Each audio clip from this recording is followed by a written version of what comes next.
Dear listeners, today we bring a very emotional story of a woman who left her husband as she thought she can get a better option in life as her husband did not match her levels. Please share your thoughts in the comment section and please subscribe. Hit the bell icon for notifications on our latest videos. As I reflect on the choices I made in my life, I can't help but feel the weight of regret pressing down on me. It all began with laughter and dancing at our engagement party, surrounded by family and friends, my fiancé Matthew by my side. In those moments, I was convinced he was my soulmate, the man I would spend the rest of my life with. We were desperately in love, dreaming of a future together that included a borrowed house, a romantic wedding ceremony, and the pitter-patter of little feet. It all seemed so simple back then, in the naivety of my 19-year-old self. I was smugly confident, thinking I had it all, the girl who had everything. 20 years later, here I am at 42, living a life filled with the trappings of success, a high-flying career, financial security, and a home in the heart of London's trendy Notting Hill. But despite all this, I find myself childless and alone, tormented by the fact that I walked away from the only true chance of happiness I ever had. In 1989, 8 years after that wonderful engagement party, I made a choice. I walked away from Matthew, convinced that a better, more exciting, and more fulfilling life awaited me. Yet, here I am, facing the harsh reality that I never found that elusive Mr. Perfect around the corner. Now, as I look at friends with their families, the pain of my decision haunts me. I remember the discussions Matthew and I had about having children, even choosing names together. It's a bitter pill to swallow knowing that I may never have a family of my own. My father warned me not to throw away the love I had with Matthew, but I was sure I could find something better. The irony is not lost on me. I had the chance, and I let it slip away. Now, I find myself grappling with the consequences, surrounded by success but missing the one thing I crave the most, a loving husband and family. It's painful to admit that I turned my back on so much happiness, trading it for a journey back into the singles market. It's a stark realization that hits me now, with barely a backward glance to the life I left behind all those years ago. It's a story that happens all too often, a tale of regret that echoes in the hearts of those who let go of something precious. As I navigate the world of dating once again, I can't help but hear snippets of information about Matthew's life. 15 years after our relationship ended, he's happily married. Good for him, genuinely. But as I read through this article, I'm confronted with the realization that I might have sabotaged my chance at true happiness by selfishly pursuing something I thought was better. At this time of year, when many are reflecting on their lives and relationships, I see the danger in mistaking contentment for boredom. It's a warning for those considering walking away from the riches they have. I wish I had heeded that warning years ago. Looking back, I remember the painful moment when Matthew pleaded with me not to leave him in 1987. Tears streamed down both our faces, and it tore me apart to witness the heartbreak in the man I loved. But I was resolute, thinking that crying in front of him would only make things more complicated. It's a common mistake, assuming that one can put a relationship on ice and return to it when the grass isn't as green as expected. I recall telling Matthew that one day, I might look back and realize I made the biggest mistake of my life. His promise to always be there for me felt like a safety net, one I arrogantly believed I could put on hold while I explored other options. Now, I understand the gravity of my decisions. No one is perfect, and we all make mistakes. But the lesson here is clear. Walking away without looking back is often the best path. I failed to see that, and now I grapple with the consequences of my actions, wondering how different my life might be if I had listened to Matthew's plea all those years ago. Matthew and I shared the same comprehensive school experience in Essex, England. Our story began in 1987, just before Christmas, when I was 17 and in the midst of studying for my A-levels. Matthew had already left school and was working as a motorcycle courier. Despite our different paths, we hit it off from the start, and our family supported our relationship. Our love blossomed quickly, fueled by Matthew's romantic gestures and practical nature, which, ironically, would later become a source of irritation for me. I remember the Christmas gifts he gave me, a leather jacket and a pair of thermal leggings. 2 weeks into our relationship, in a rather unconventional move, he proposed in the middle of traffic while we were in my little Mini Clubman. He shouted for me to stop the car, and as we stood in the road, he declared his love and asked me to promise that I'd marry him one day. It was like a scene from a cheesy movie, but I laughed and said yes, thrilled that our feelings were mutual. In the summer of 1989, during a romantic meal, Matthew officially proposed with a diamond solitaire ring. The engagement was celebrated with a party for 40 friends and family at the little house we were renting at the time. The following year, we took the plunge and bought a tiny starter home in Grays, Essex, filling it with furniture we had gathered through various means. Our early days were marked by excitement about our grown-up life. I was in my first junior role at a women's magazine, and Matthew worked fitting tires and exhausts. Although our combined salaries struggled to reach £15,000 a year, we brushed off the financial challenges, convincing ourselves that it wouldn't be long before we could afford more and start a family. However, life took an unexpected turn when the housing market crashed. Plunged into negative equity, we faced financial difficulties that, initially, brought us closer. Yet, as time passed and my magazine career flourished with a growing salary, resentment started to creep into our relationship. Matthew moved from one dead-end job to another, and the disparity in our professional trajectories became a source of tension. The struggles that should have united us began to drive a wedge between us. I found myself at a crossroads where love and practicalities clashed. Despite my continued love for Matthew, I started feeling embarrassed by his blue-collar jobs. His intelligence was evident, but the lack of a conventional career began to gnaw at me. Even the choice of a lurid blue and pink VW Beetle bothered me. Looking back, these things seem incredibly insignificant, but at the time, they became sources of irritation. It's disheartening to admit that I allowed societal expectations and material desires to cloud my judgment. Matthew had treated me like gold, providing everything a woman could want.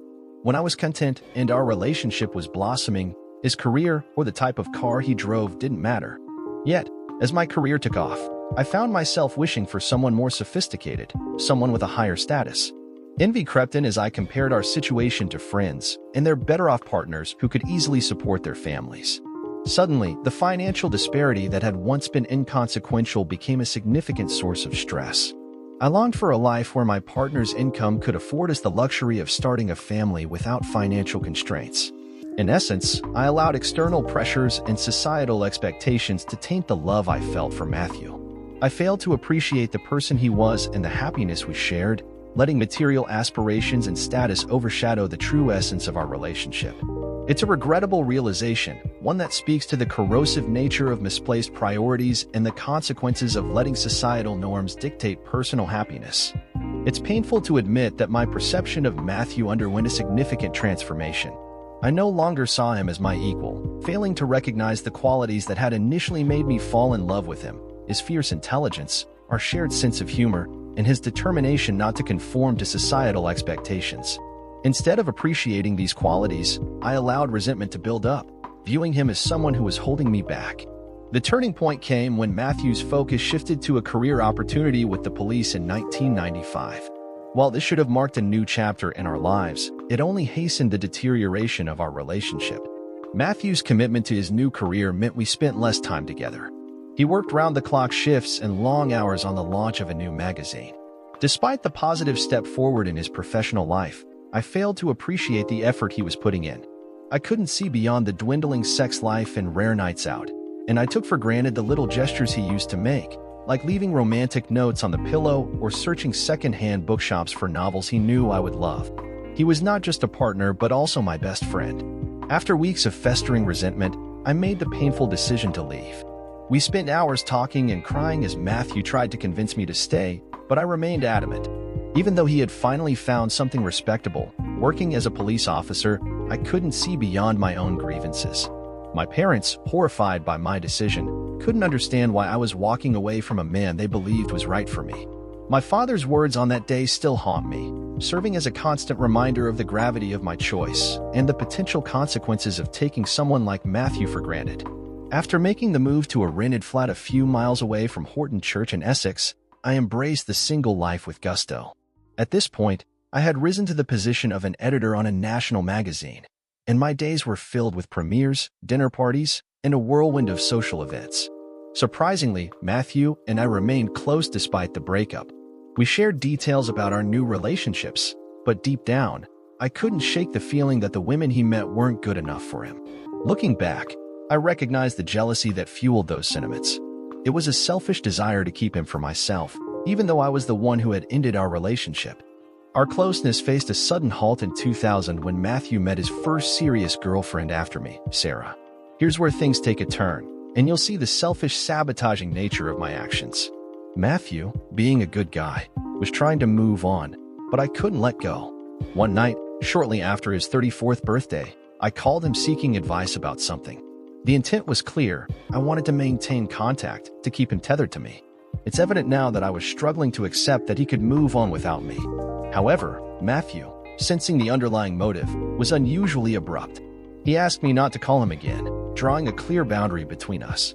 This incident marked a turning point, a realization that I needed to respect his boundaries and allow him to build a life separate from mine. Yet, the selfish desire to keep him within reach lingered, setting the stage for a tumultuous journey of self-discovery and the consequences of actions driven by envy and possessiveness.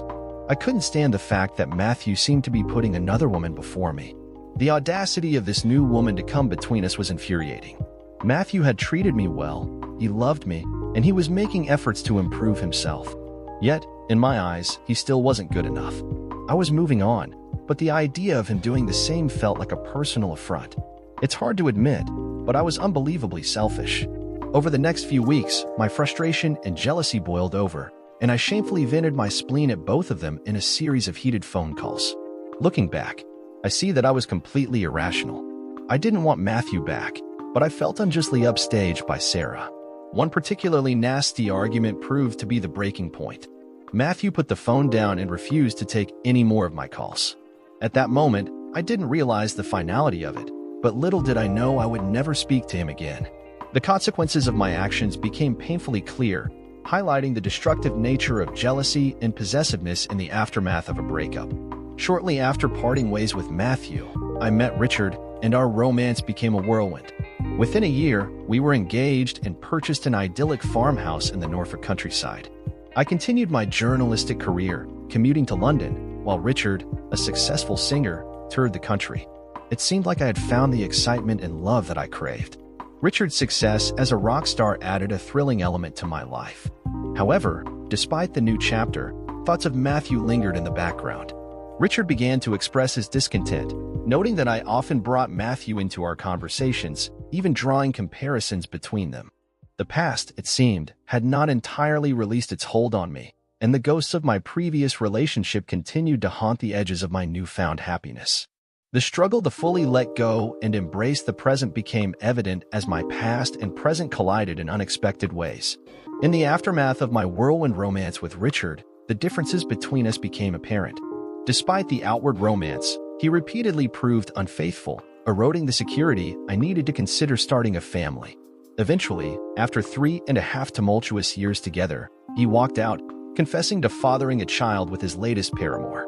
My life crumbled in the wake of his departure, and over the next year, I grappled to piece myself back together.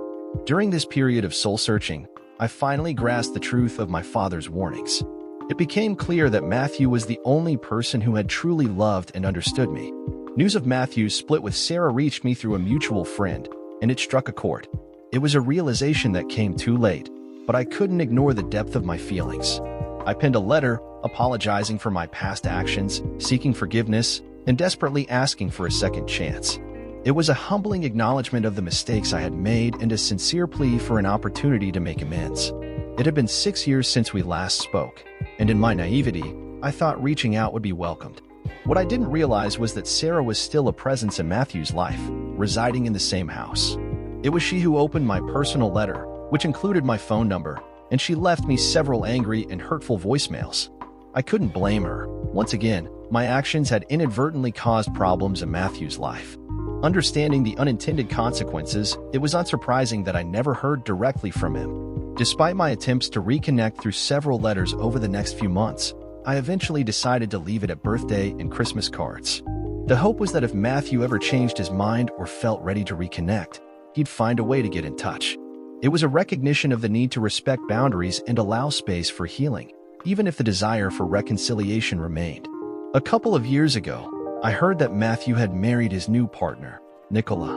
In those few moments, I felt like the air had been sucked out of the room, and the tears began to flow. The waterworks are real right now. Matthew and Nicola still live in Essex, and as far as I know, they haven't had children yet. That's the next milestone I truly dread. It's been 11 years since Matthew and I last spoke, and I have to accept that the door is closed. Perhaps he has found what he's looking for, and I am now just a distant memory. I doubt he'll ever forget the crazy chick who made such an imprint on his life.